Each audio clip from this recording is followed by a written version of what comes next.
Okay, I'm going to put the stator back on my boat engine, but before I do it, just want to check it, make sure that there's a circuit going through this coil, this winding that goes behind the front pulley. You look there, when I was doing that, you can see my multimeter was going down to 0, it's no resistance. Bolts on these bolts here, front pulley goes over it, around the outside of it, and there's like a little recess in the housing that the cable goes out the back. I've just got the little Allen bolts, plenty of copper slip, anti-seize compound, whizzing those in all around the stator, holding that, and that bolts back to the timing cover. And like I say, the front pulley goes around the outside of it, which is the armature. So just give them all a quick final nip into place, make sure they're all nipped up.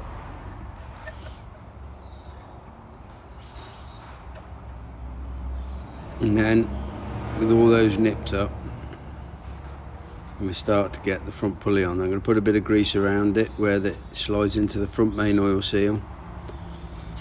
Then there's a keyway in there. That front pulley lines up with the keyway, and then just put it on. So once it's lined up, there used to be a sticker on this pulley and it says "Do not strike." There's a couple of reasons why you don't want to start whacking this with a hammer. One of them is the fact that it's cast and you stand a pretty good chance of cracking it.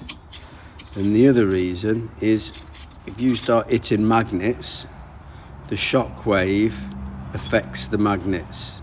So you need to get a long bolt and pull this into place.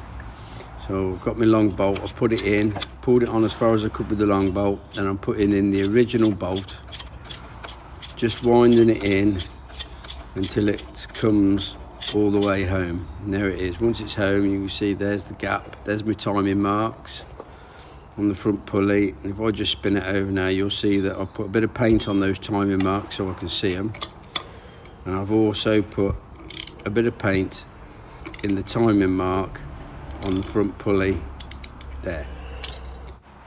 Okay, now I want to put the distributor in. So what I need to do is I need to get this on compression TDC number 1. So I've wound the engine over till the inlet valve has gone opened. Now as that comes up, it's opened, it's closed. Now it's, as I rotate it round, when that timing mark lines up on the front pulley, this will now be on TDC compression number 1. There's my timing mark. I want to rotate it to there, 8 degrees before TDC. So just rotate it back a little bit, try and get it so it's back on. There. And that's it, that's bang on 8 degrees before TDC. And now I can put in my distributor. Okay, so I've got the distributor and I want the rotor arm to point to the front of the engine for number 1. If you notice, as I slide it in, it's rotated about sort of not quite 90 degrees. So that's because there's a helix drive on the bottom of the distributor onto the camshaft, which is the drive. So if you notice, that's why it turns. Now I was just sort of trying to figure out, make sure that it's gone in nicely, because also on the bottom of the distributor is the oil pump drive, and I can't feel it in the oil pump drive. So that's why I've picked it up, dropping it back in again, trying to get it to try and slide in so that I can try and feel it, sort of get in to that oil pump drive. Once it's in, you just want to get the clamp and bolt and just put that in there and nip it down. I'm going to adjust the points now, so you slacken off the clamp screw, and then with the clamp screw slackened off, there's like a little slot in the distributor in your points, which you can put the end of your screwdriver in and turn, which just slides the base plate of the points, which opens and closes that points gap. And the points gap on this is 22 thou, so you got your feeler blade.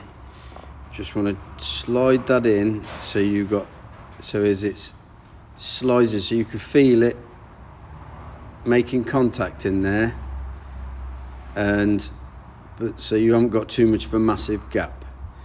If you've got a massive points gap, it doesn't actually affect the timing, but it does affect the dwell angle And the dwell angle is the point from when your points close to when they start to open again. That rotation of the rotor arm from it closing and opening is your dwell angle.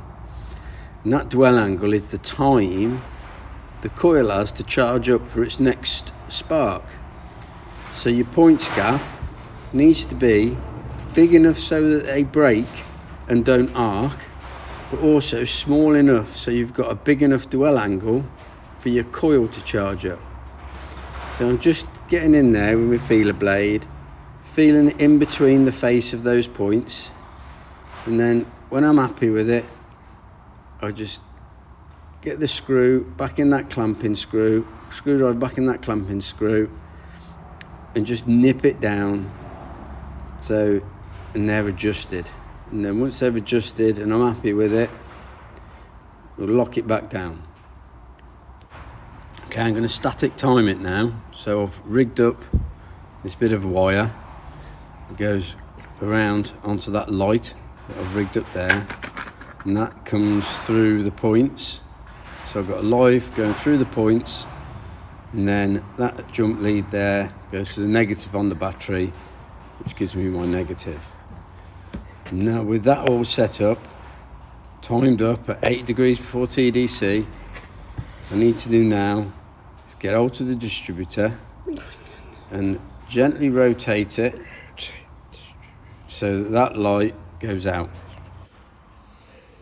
So you rotate it till the light goes out. When the light goes out, that's when your points are just starting to open. When your points start to open, that's the point where you get your spark. Okay, now when you're doing your static timing, you always want to work in the direction of rotation of the engine, so that when you're rotating the distributor, you're rotating it in the direction so that the points are opening as it's coming up on the cam.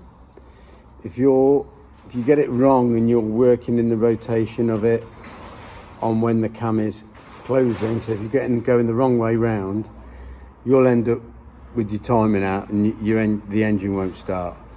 But so got the static timing done now. Got quite a lot of stuff back on the engine. Hopefully won't be much longer now. As long as I get a bit more time to get over there and do it. Time's a killer for me.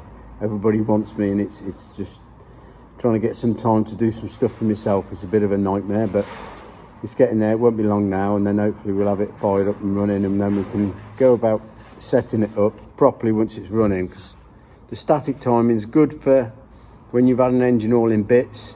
You throw it back together, you static time it, and when you've got the engine running, you get a timing light on it, and you can do all your fine tweaks and everything. And it's the same with the carburetor. You like bench set it at what it says, but once it's on the engine and it's running, you can hear how the engine's running. That's when you'd be setting your carburetor up, so I've been told. So okay, thanks for watching. If you like this, don't forget, give us a thumbs up, subscribe if you want more. Thanks again for watching, really appreciate it. See you soon, bye.